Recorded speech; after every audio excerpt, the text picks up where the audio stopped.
Assalamualaikum sahabat. So nanti daripada main line awak tu pakai rolling swivel wear. So lepas tu sakut hanging snap tu dekat rolling swivel wear. Tak perlu pakai leader dah. Nanti body rambut ni berfungsi sebagai leader. Gitu dah. Nanti bila dia terlepas, nanti air tolak, upel terlepas, bawah mata jatuh.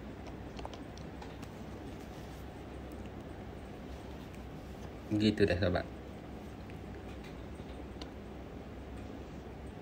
Jadi batu dia hidup.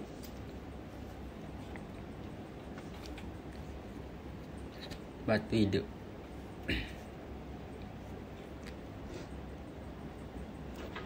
Beres sahabat. Assalamualaikum.